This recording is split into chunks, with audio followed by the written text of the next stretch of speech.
12 मार्च 2026 को केंद्र सरकार ने एक बड़ा कदम उठाते हुए देश भर के 1 करोड़ से ज्यादा सरकारी कर्मचारियों को 8वें वेतन आयोग के लिए अपनी राय भेजने का मौका दिया है। इस कदम का इंतजार देश के लाखों करोड़ों सरकारी कर्मचारी और पेंशन भोगियों को लंबे समय से था। ऐसे में ये खबर उन सभी कर्मचारियों और पेंशन भोगियों के लिए बेहद जरूरी है जो लंबे समय से 8वें वेतन आयोग का इंतजार कर रहे हैं।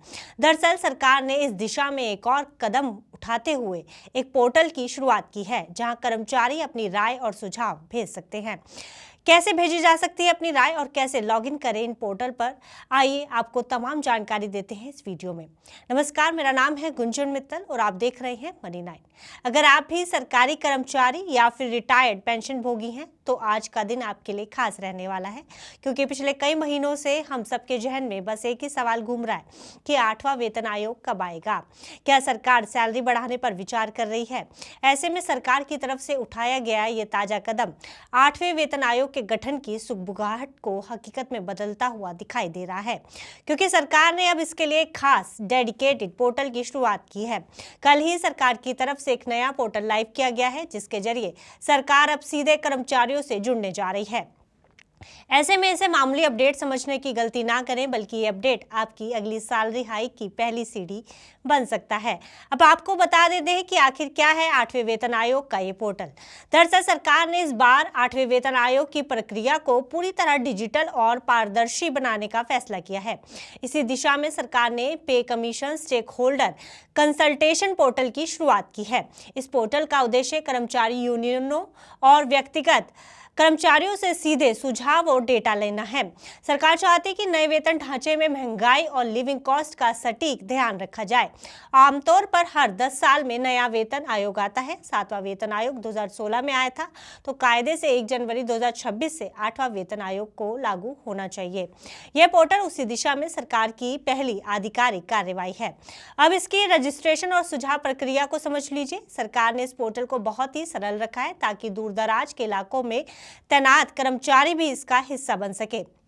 तो 8वें वेतन आयोग को अपने सुझाव देने का प्रोसेस काफी आसान बनाया गया है।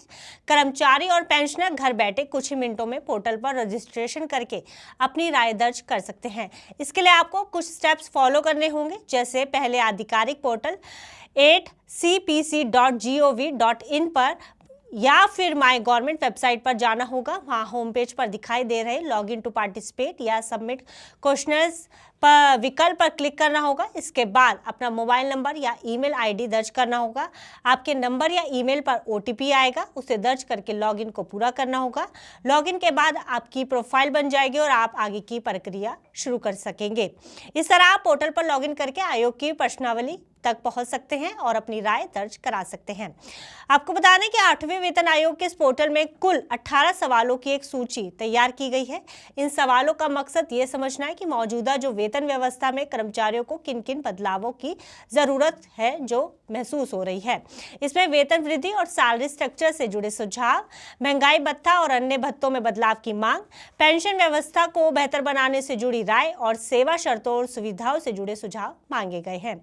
कर्मचारी अपने अनुभव और जरूरत के हिसाब से इन सवालों का जवाब दे सकते हैं। कई कर्मचारी संगठन भी अपने सामूहिक सुझाव इसी माध्यम से भेज सकते हैं। इससे आयोग को अलग अलग वर्गों के कर्मचारियों की समस्याओं को समझने में बड़ी मदद मिलेगी। बड़ा सवाल यह है कि आखिर वेतन में कितनी बढ़ोतरी की उम्मीद है।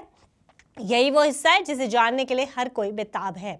अभी तक एक्सपर्ट्स और कर्मचारी यूनियनों ने सरकार के सामने जो प्रपोजल रखा है उसके आंकड़ों के मुताबिक फिटमेंट फैक्टर को मौजूदा 2.57 से बढ़ाकर 3.68 की मांग की जा रही है। इस बढ़ोतरी से न्यूनतम बेसिक वेतन जो है वो 18,000 से बढ़कर 54,000 से अधिक हो सकता है। इससे कर्मचारियों के वेतन में काफी वृद्धि की उम्मीद है।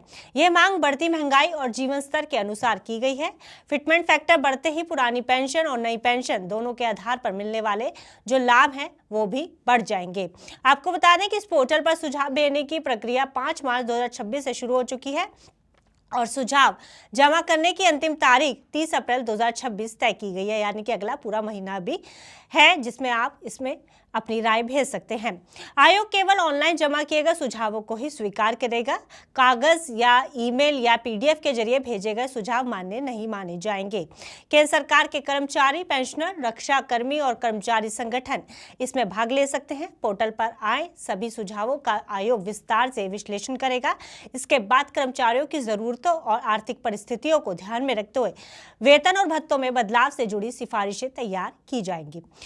जो साथ ही सुझाव देने वाले लोगों की जो पहचान है वो पूरी तरह से गोपनीय रखी जाएगी।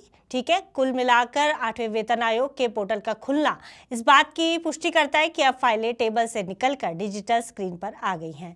हालांकि कैबिनेट की अंतिम मुहर में थोड़ा समय लग सकता है, लेकिन ये रजिस्ट्रेशन प्रोसेस आपकी वेतन वृद्धि की नींव है। अगर आप सरकारी कर्मचारी हैं तो इस मौके को हाथ से ना जाने दें। आपके फिटमेंट फैक्टर को लेकर क्या राय है, आप अपनी राय कमेंट बॉक्स में लिख सकते हैं। फिलहाल इस खबर में इतना ही। आप बिजनेस से जुड़ी अन्य खबरों के लिए देखते रहिए मनी9।